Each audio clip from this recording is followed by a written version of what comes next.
Hi, everyone. Is AI going to make us like those fat corpuscles driving around in Gravo chairs in the movie Wall-E? You're watching Techstrong Gang.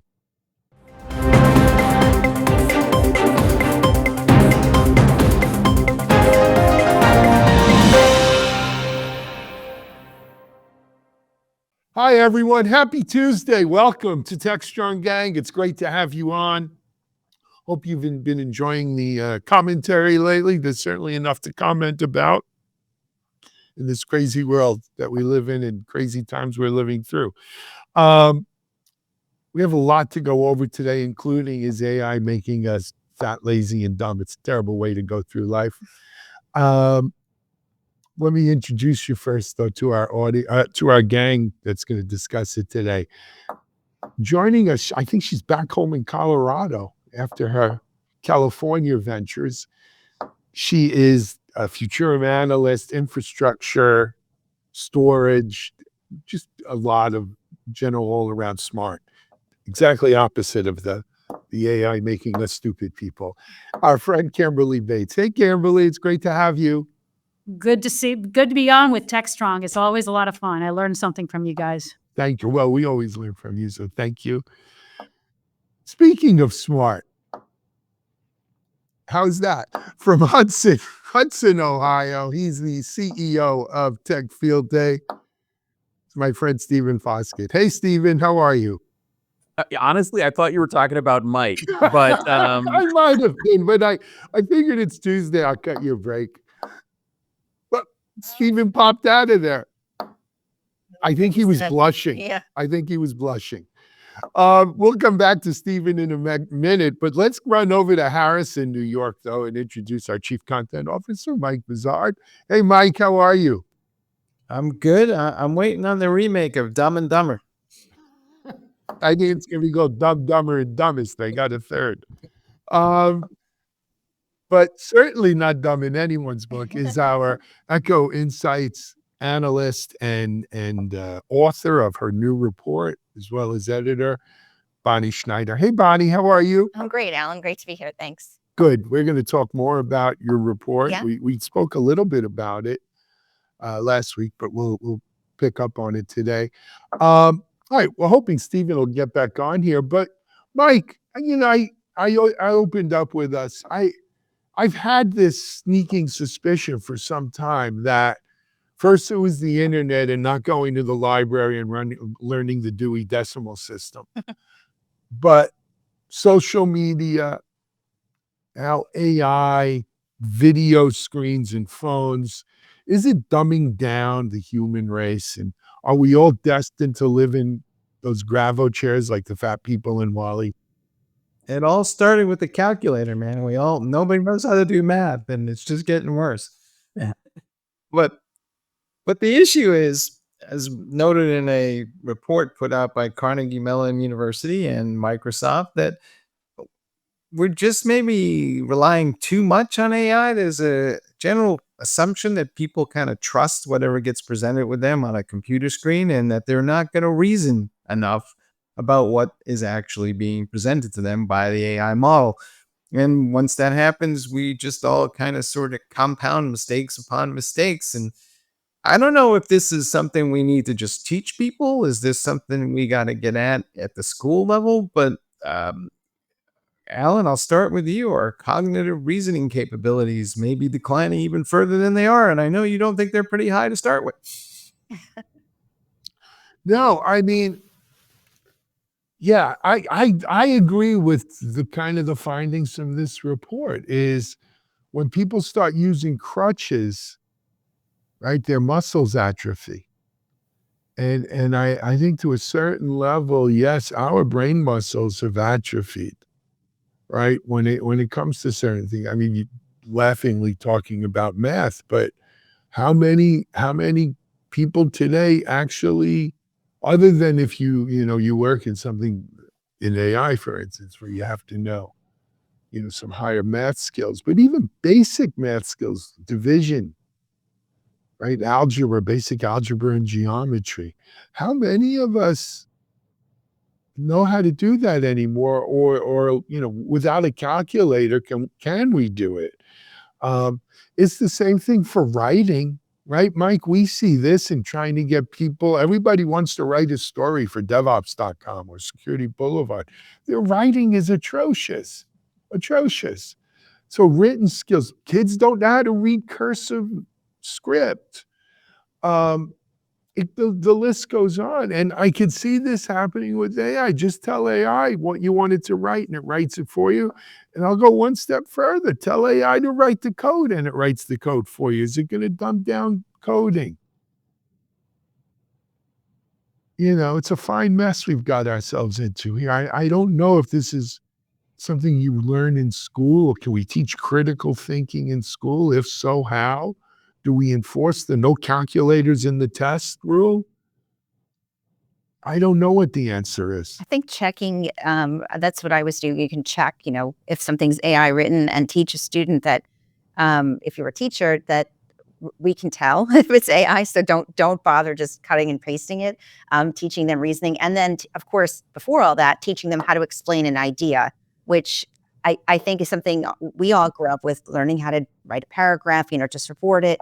But kids today, that's more of a struggle because they haven't had to do that. So I think that those basic skills of coming up with an idea and then finding ways to support your idea, just on the basic level, will help. But obviously, it's a long way to go. So let me see. Good, Cam. So I would even go beyond the kids. That's Okay, what so I was going to point out. this is one piece of it.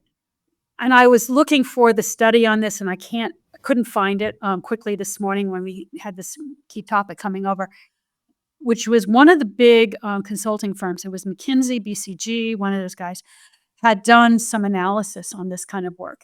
And they had one group that was doing a marketing plan that was using AI, and another group that did not use AI. And what they found is the one that was not using AI had more creative, out-of-bound thinking, et cetera. And that, because, to me, the reasoning behind that is because you're socializing between different thinking operations. And, that's why we like the concept of having a lot of different thinking and skills bases in terms of a group that works through some issues. So when you think about how we have to go through and problem solve, those are the things that we're looking for potentially an AI system to be used. And then the other piece I'll go to that is that I was looking at, as I was trying to search on this, I found a really great graphic that was done by BCG about what predictive AI does versus what Gen AI does. And if we think about what Gen AI is doing, it's content. It's really a lot of content, and versus predictive AI is giving me an analysis of where something is going. And that technology of how we code or how we direct the computer systems to operate is very different. And then what they're also saying is, how do you join those two pieces together to creative and more analysis is going. But I absolutely agree. I mean, and I'll stop with this one, is like, I backpack. And I cannot tell you how many times I've been in the mountain and 20-year-old has got their GPS with them, and they're expecting that to get them through the mountains. And we're going, you get lost because the GPS doesn't work up there. You can have satellite, maybe that's going to help you out. But GPS, it's going to go, and you're screwed, with that. So there we go. In theory, we should be using AI models to check the output of other AI models, and maybe that will help us determine what's reasoning. But then I worry that the AI models will just argue with each other forever, and to the point where Well, so Camberly, I agree with you. This is not just a kid's problem. As we get older, they tell us if you don't work out, right, you lose muscle mass. If you don't use it, you lose it. It's the same thing for critical thinking skills and reasoning and stuff like this. And so, young people are very resilient. They'll figure out how to leverage this and be clever and what have you. And what they lose in dexterity, for lack of a better word, they may make up for in leveraging AI in ways we haven't thought of before. But I think it's the adults in the room. It's the, people my age, your age, 30 somethings, 40 somethings who,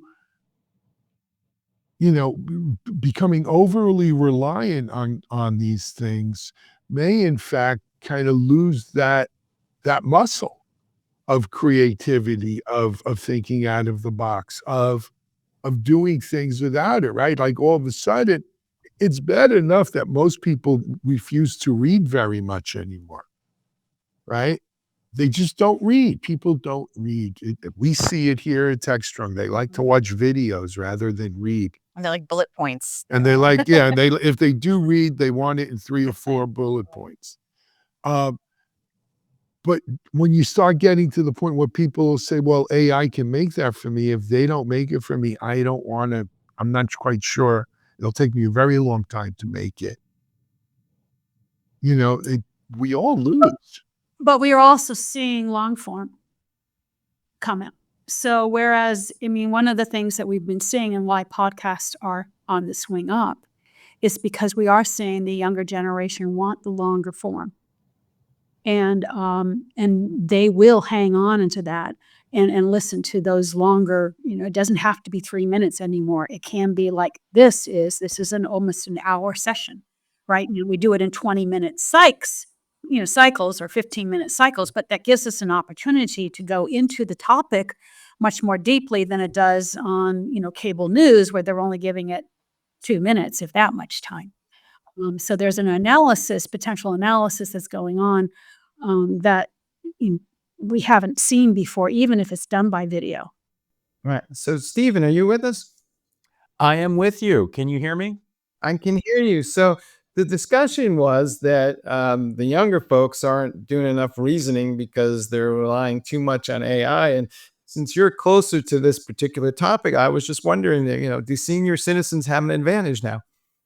I thought you were going to call me a younger folk, and then I feel like you're calling me a senior citizen. But, speaking as one of the younger folks, no, I was reading these articles and I place the blame somewhat on AI itself. AI is the smart aleck know-it-all.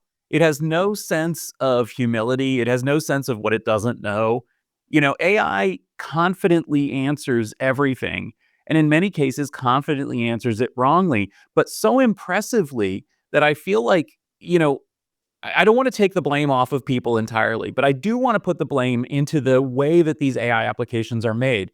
It's no surprise that Silicon Valley made a bunch of smart aleck robots that tell you how it is without giving any opportunity to have any other thing. But, think about it. You ask ChatGPT for a thing, or you're using Apple Intelligence to summarize an article or whatever.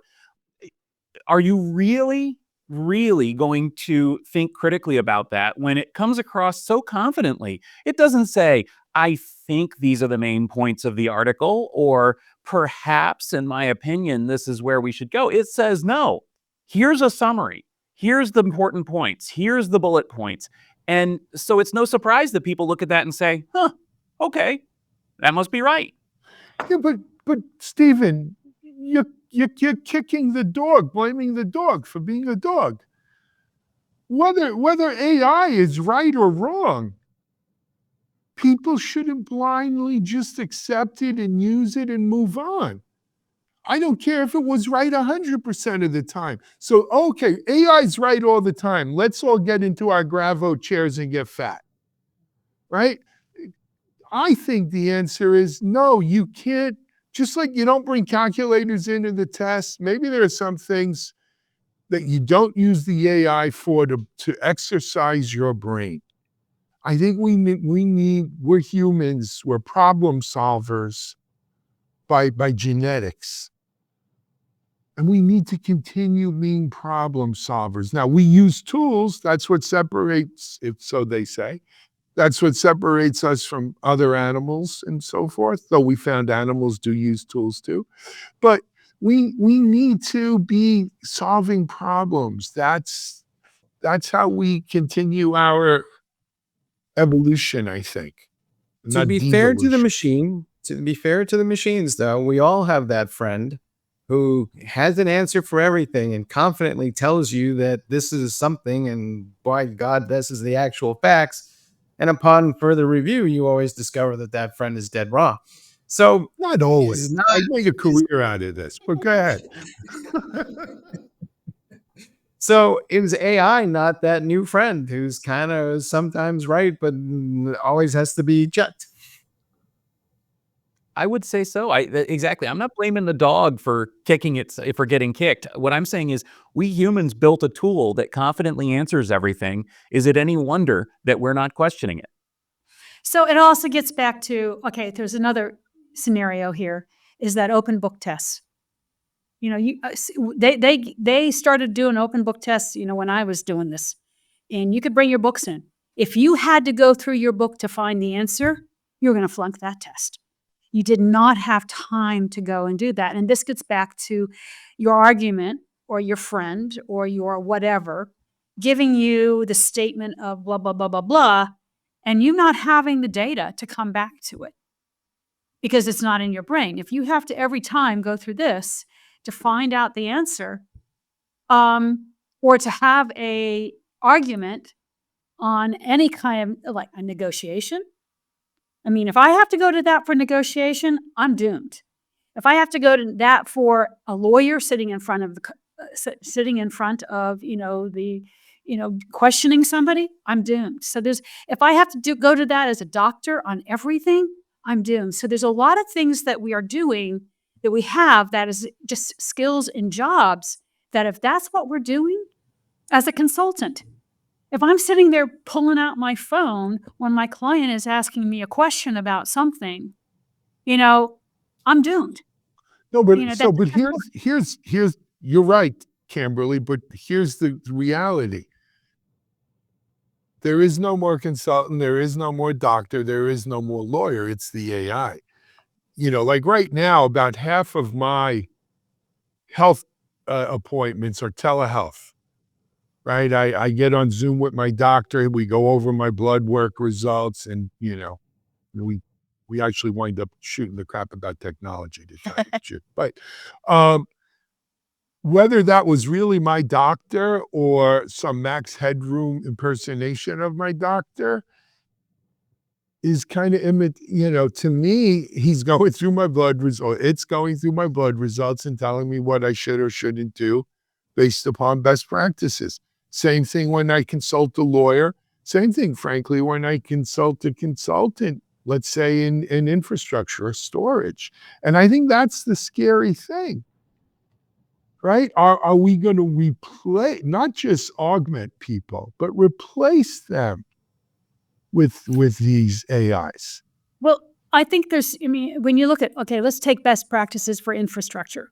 And, you know, I just finished reading a book on cybersecurity, et cetera, and it's talking about it. You know, you have to understand that 20% of your technology within any kind of data center is changing at any point in time. So what are your best practices in addressing that? Yes, I'm going to use tools to bring that information to me about what's changed, what's going on, but I can't just peanut butter over with an AI. It can have it bringing, you know, forward the information that I probably need and probably need to make some decisions on. Maybe taking some of these decisions that I don't need to have to make every day, and applying that. But hopefully what happens is, and this is what we've talked about before on here, is what we've done is we've raised the decision-making to a higher level. We're having to make decisions on certain issues here and not the lower level decisions. The problem that brings is that the systems architect, the senior systems architect can make those decisions. He can use that, but we're not bringing the junior people up because they're not getting the chance to make the mistakes, make the analysis, and do the process. So that, to me, is the bigger threat about what AI is bringing to us, as opposed to having, you know, giving us some of the information to be able to make those decisions. So how is this any better or worse than the number of queries that I've put into Google over the years? And every time I have a cold or a symptom and it comes back and tells me I have bubonic plague, it's like, It does do that. No. It's lupus. It's always lupus. Well, but seriously though, right? You talked. I have friends who are doctors, and they call people like that. You know, people who have an MD from Google, right? and they're the scourge of the doctor's office because everyone calls up, I think I have lupus. I think I have plague. I think, well, because WebMD said that, and I did a Google search, and I probably have tumors on my brain. And, you know, and they're like, calm down, and that's the difference. And Kimberly, I hope that that's the way it stays, right? That the doctor, the real human doctor, is who we go to, and we stop relying on Google Doc. But it's hard. I mean, I could see the reasoning behind this. Anyway, hey, we're over 20 minutes on this one. We've got to jump. We've got a lot more to talk about. You're watching Techstrong Gang. We'll be right back with our heads in the clouds, a report from Tech Field Day. Discover Techstrong Group, the epicenter of tech innovation. We're your go-to for reaching IT leaders and practitioners worldwide. Our secret? Impactful content that sparks awareness, engagement, and top-quality leads. With us, you'll access editorial websites, streaming videos, virtual events, custom content, analyst research, and more. Join our satisfied clients. Let's revolutionize your tech journey. Contact us today and tell your story to the world in the most powerful way with Techstrong Group. Welcome back to Techstrong Gang. So I'm Stephen Foskett, and I was out at Cloud Field Day last week, and I thought I would share some of the insights that we learned on site during that event. Now, this was a special one for me because I attended Cloud Field Day as a delegate, not as the organizer, not as the founder, not as I sat in the chair, I listened to the presentations, I asked some good and some joking questions, and I started writing about some of these presentations. So it was a really interesting event. We like to say at Tech Field Day that there's never a theme of a Tech Field Day intentionally, but there's always a theme just after the fact, because that's just sort of, it reflects the state of the industry. And this event was no different. Almost every presentation focused on the challenges of cloud networking and security.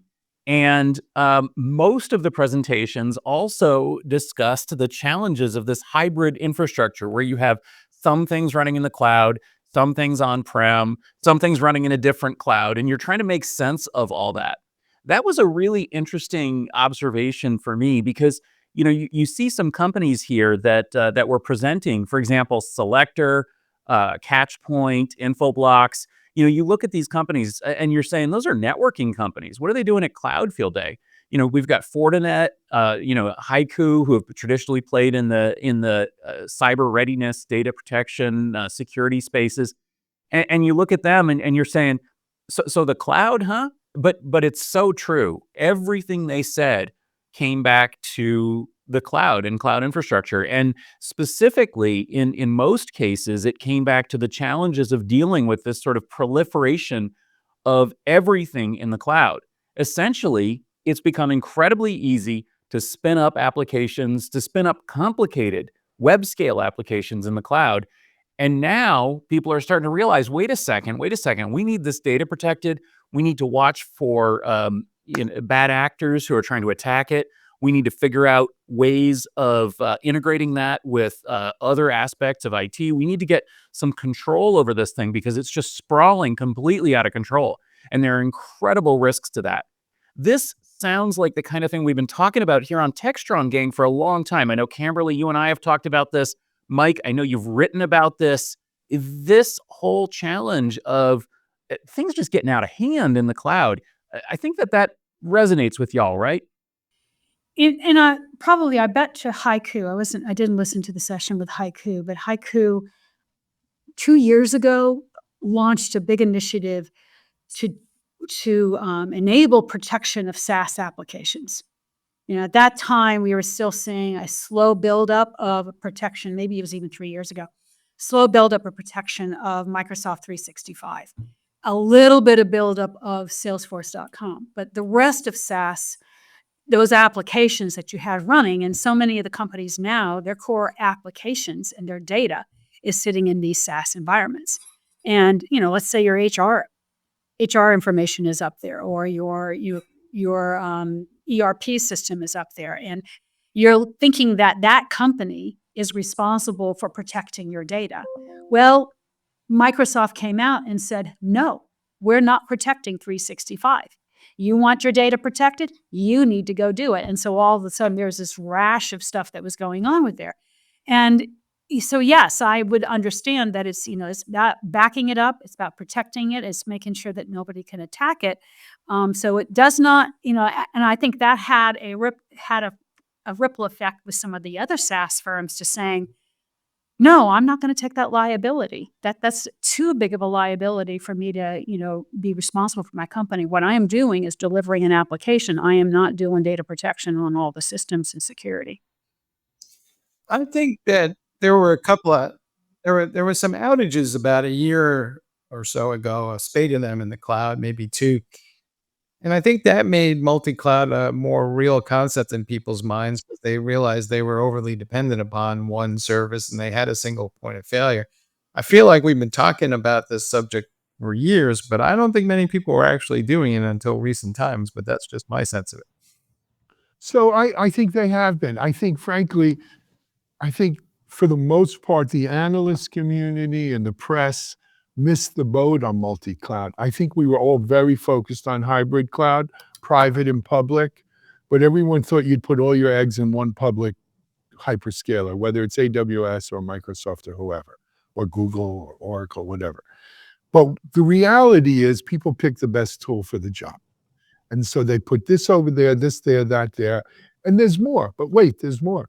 Now we also have the edge, right? And people are putting stuff on the edge, and they're putting some stuff that's going to run on the endpoint, and then it still runs on the data center and private cloud and VMware versus not VMware, right? We truly do live in a multi-cloud, multi-homed environment. Back in 1999, 2000, actually it was 2000, I helped write a business plan for a company called Lattice Networks, Latis. And we envisioned, based in Boulder, Cam, and we envisioned a world where this happened. It was before modern containers and all of that. But we thought that applications and data would be distributed. And we raised some money for it, and it was a miserable failure. We pivoted, and that Lattice Networks became Still Secure. Mitchell Ashley and I were two of the three co-founders, and that became Still Secure because we were way before its time. But that's exactly the world we live in today, in a truly, truly distributed architecture. However, when it comes to the security of SaaS data, I have a bone to pick.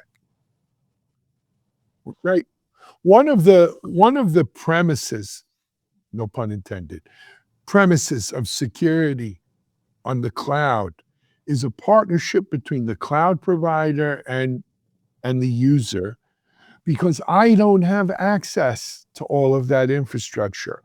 I cannot protect the infrastructure. I probably can't protect anything below the OS in your average infrastructure as a service, right? I'm responsible for security above that. Amazon, AWS for one, has done a lot to give me visibility into that infrastructure security, but very little capability into that infrastructure. And it's still my responsibility, right? Because ultimately it's still my data. And so I'm ultimately responsible. It's a terrible thing to be responsible without capability. It's like taxation without representation, right? Same thing here goes for SaaS. Now you look at Techstrong. We don't really have any infrastructure. We're basically a SaaS company. Everything we use are SaaS. I don't have a server closet. I don't have storage on S3 or something like that I know of. But we use a lot of SaaS. It's incumbent on those providers to make sure my data, right? Because when we get third-party requests, I go back to my SaaS providers. I say, are you SOC 2 compliant? Give me your proof, because your proof is my proof. So And I'll go so far as Microsoft too, right? That data for most of us is stored in OneDrive.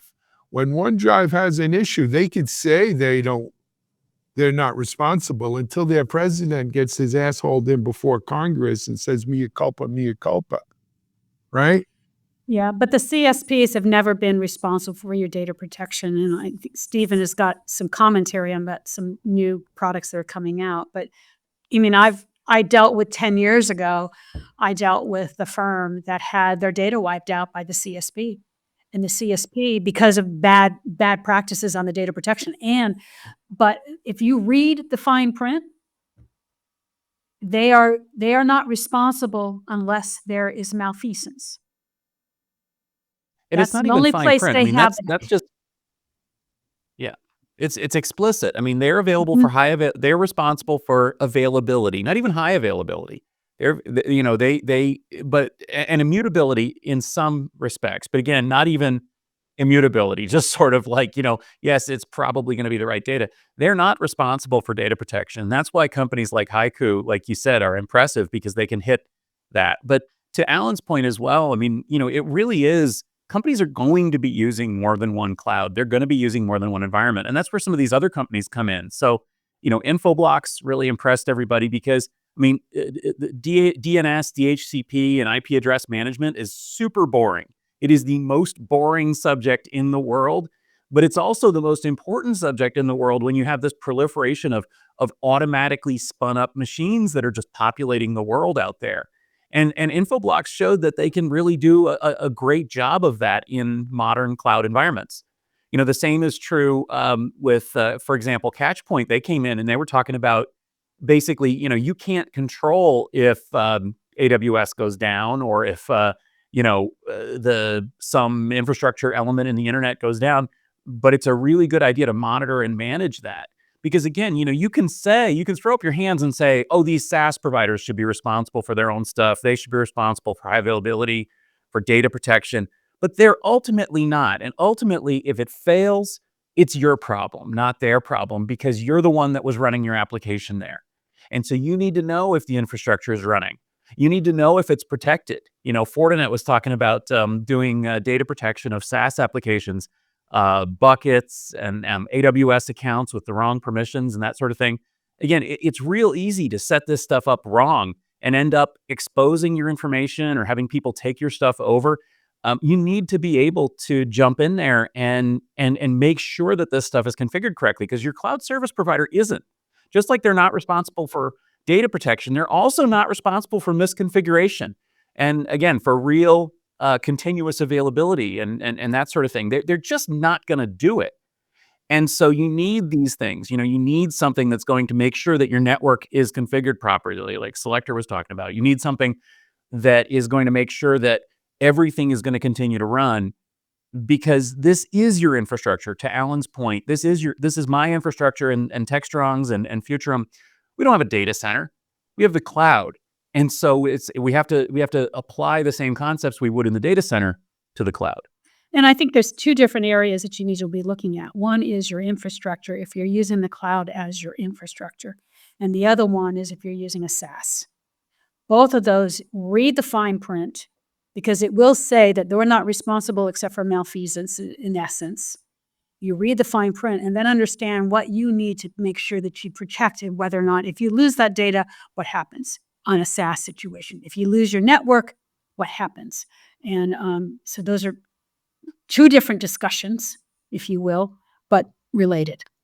Can I just clarify here? So are we actually saying that the phrase shared responsibility is not worth the contract it's written on? Is that what we're basically saying? No, I don't think so. I Well, think there is a it's shared there. responsibility, but there's a limit to how much they're sharing. So So- understand what they are going to do. And if you want to have any more than that, then you need to have something there. I mean, understand it's, trust but verify. So that it's always been a shared responsibility, but the liability, the responsibility has always been on the end user. That's been true in the cloud since day one. And really, back in those days, what's the biggest inhibitor to more cloud adoption? Cloud security. that was the standard response we did here in the security world. Because the idea was I can't be responsible for what I can't control, right? I can't do that. Now, I will tell you, companies like Akamai, Cloudflare, both companies we've featured on Techstrong. Cloudflare, we do our last great cloud transformation with. We're a customer as well. They try to offload some of that responsibility, if you will, right? But ultimately, when the stuff hits the fan, you get left holding the bag. That is absolutely true. And then it becomes a question of trust. Do you trust, because these are your partners, that SaaS provider's your partner, that cloud provider's your partner. Do you trust them doing their job? And then what do you do about that? Yeah, and there's this ugly word that I've always felt like is an ugly word called audits. And I know, exactly, I cringe at I that. thought they fired all those guys. Well, as I said, I was reading this book this weekend on cybersecurity. It's called Cyber Warfare and Peace. And he talked about, when he talked about the audits, thinking about audits is what you're going to use to expose where you have gaps. And that the goodness about audits is it's showing you where you may be, if you're talking, as I said, infrastructure, 20% of it's changing. Where are my gaps? What am I missing? So I want to have an audit basically to say, okay, here is my gap. I need to block it. I need to take care of this. So it's in a positive, for the first time, I'm thinking in a positive fashion about what an audit can do for me. I think that's, most people would rather 22 to the back of the head. But anyway, hey, we're over 15 minutes. We need to take a break on this one. We're going to come back and revisit part 2 of Bonnie's newest report. You're watching Techstrong Gang. SecurityBoulevard.com is the leading resource for news, analysis, and education on challenges facing the cybersecurity industry. SecurityBoulevard.com covers all aspects of cybersecurity, including data security, DevSecOps, cloud security, application security, network security, security threats, and more. SecurityBoulevard.com has the largest selection of security content, featuring breaking news, blog posts, podcasts, and more. Visit www.securityboulevard.com to learn more. SecurityBoulevard.com, home of Security Bloggers Network. Welcome back to the Techstrong Gang. Well, my report I've been talking about is finally published. It was published just last Wednesday, and we're getting some great feedback on it. It's called Decisions That Define Executive Strategies and Innovations Driving Corporate Sustainability, available on ecotechreport.com. And I wanted to focus, now that the report is available to everyone, the impact and takeaways specifically for IT practitioners, since that is a big portion of our audience here on Techstrong TV. So here's a little short video to show you some of the findings and where the impacts might be felt by those practitioners. Decisions That Define Executive Strategies and Innovations Driving Corporate Sustainability highlights 5 major shifts transforming IT infrastructure and reshaping operations. Power demands are rising. Greater computing power requires more electricity, pushing companies to adopt AI-driven power management, liquid cooling, and greener cloud regions to improve efficiency while easing pressure on resources. Optimizing energy cuts costs. Moving from CPUs to GPUs can significantly lower consumption, with some businesses reducing usage by up to 50%, turning efficiency into a financial advantage. Hardware is lasting longer. The standard 4-year replacement cycle is fading. More companies are refurbishing, repurposing, and designing infrastructure for longevity, with some targeting 75% circularity by 2030, reducing e-waste along the way. Regulations are tightening. The EU's Corporate Sustainability Reporting Directive is now in effect, requiring affected companies to implement systems that track and disclose carbon emissions. IT roles are evolving. Climate-conscious technology is now a priority. Yet the talent pool isn't keeping pace. Companies are working to close the gap through hiring and training initiatives. Read Decisions That Define Executive Strategies and Innovations Driving Corporate Sustainability. Go to ecotechreport.com. It's been great getting feedback on this report to see what people are saying. I recently had the chance to be on the Schwab Network talking about it as well. And one of the innovations about it was talking about the AI, energy use, sustainable investing. I think there's a lot of crossover into these findings, and I look forward to everyone checking out the report. And IT practitioners that are watching us, please read it, and I'd love to hear your feedback as well. Yeah, it's a great report. So what I find interesting is there are some people who hear sustainability and they immediately go political and all the stuff that's out there, but that's not what we want to talk about today. I wanted to really focus on there are truly economic reasons to do sustainability, right? To do these things. And give us, I mean, I believe, for instance, you had 5 sustainability shifts in IT ops, but talk about Yeah, the and it economic really is reasons the behind it. economic reasons.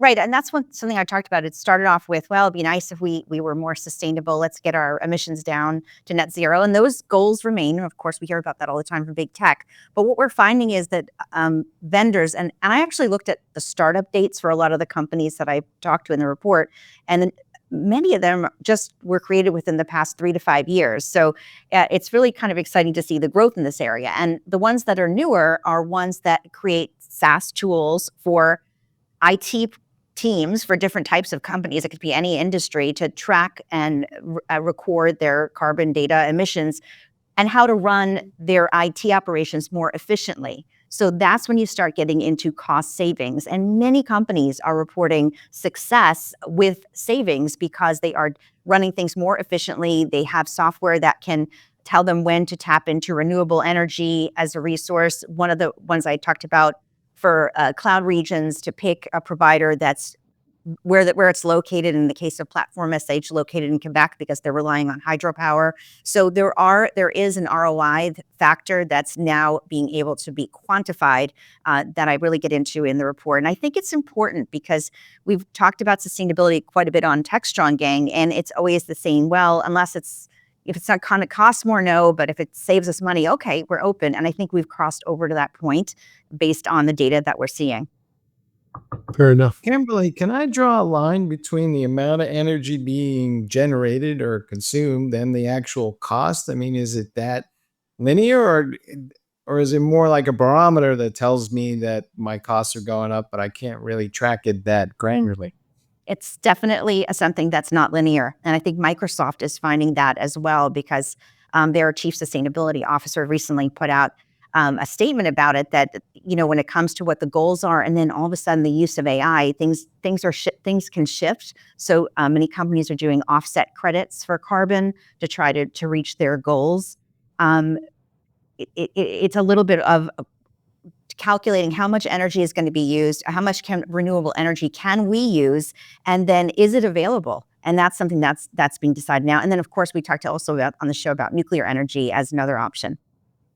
Now, I look at sustainability as way beyond the energy piece of it. Sustainability to me is what we're putting into, waste, and how do we recycle that? And recycling, is kind of like here at our lab here, we had a company come in and cart away probably close to 800 pounds of old gear that they were all going to take apart and recycle the metals, recycle whatever, and how it goes. So that does not go into, the trash bin. Company, I believe it's Marvell, that they're using their CXL technology and deploying it. So CXL, which enables you to pool memory. And they've designed it, and I think it's Amazon is picking it up in order to recycle their DDR. Their older DDR is going to go into this CXL technology. It's going to go into the slower processors that they have.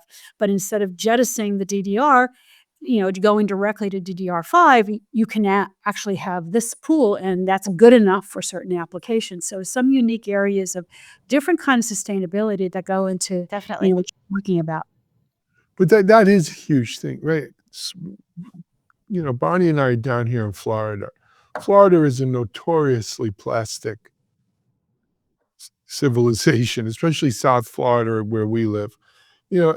Everything gets basically redone every 7 years or so. They just tear down stuff and build new.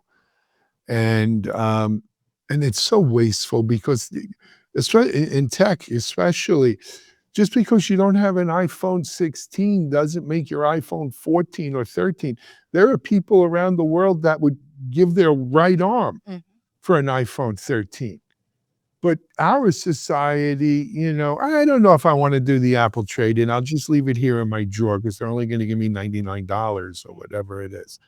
And so we're incredibly wasteful to that point. And then how much of it a year or two later goes from the drawer, Camberly, to your point, right into the garbage bin, which then winds up in some public landfill, right? Those are good parts that should be recycled, and they're toxic to boot to put them in the waste in the landfill. One of the companies, Human IT, that's featured in my report, is really incredible out of California. They take all of companies' unused phones or work laptops that they're not using, and they find veterans and families in need who need them, refurbish them, and at a much lower price, provide them for schools. And the success has been phenomenal. And just the appreciation, as you were saying, those kids are thrilled to have any laptop. So Sure. it's really, it's really, I think it's one of the things that's happening, and HP also is doing that with Renew Solutions, very successful program where they military grade testing to make sure whatever they're reselling is, functioning perfectly. So I think that's going to move, and we're going to see continuing because it is profitable, and it's also helping people too. Excellent. Excellent. All right. Guys, if that's it, I'd like to call a wrap on this version of the Techstrong Gang. Couple of announcements. First of all, we made reference of the Tech Field Day report that happened, I guess, last week, Cloud Tech Field Day report. Of course, all of those videos are available. I believe they're on Techstrong TV, and they're also on the Tech Field Day YouTube channel. So for anything that we were talking about, if it piqued your interest, go check it out. Bonnie, your report is ecotechreport.com. ecotechreport.com. You could download that. That's pretty cool. Camberly, infrastructure matters. You mentioned, this is something we're going to start featuring more on Techstrong. Actually, I have this week I have my very first interview with Ryan Stroud from Signal 65 Lab. We're going to be featuring the lab a lot more on Techstrong and some of the great work they're doing and the reports that are available. You don't even have to register for them. They're free to just go download and have a look at, which is great. Yeah, they're doing some really cool stuff. I'm on their channel, their back channel, and all the conversation that goes around the testing. So it's pretty cool things that they're learning, through the process of what all they're doing. And I believe there's a report coming out on Intel Granite, which will be fascinating to hear. IBM Granite. IBM Granite, and then Intel's, what other GPU is named? A something. Yes, we're gonna. There's 3 reports that Ryan and I are going to hit over the next week or two. Great. So that'll be great. And in the meantime, we'll just keep rocking and rolling. Everyone, thank you for joining us today. Stay tuned for the rest of Techstrong TV. It's probably another 2-3 hours at least of content today. And of course, you could also just check stuff out on Techstrong.tv, our Techstrong TV YouTube channel, or any of our 8, 9, 10, 12, whatever sites that we're running here at Techstrong. Until then, though, everyone, this is Alan Schimmel. We're out of here.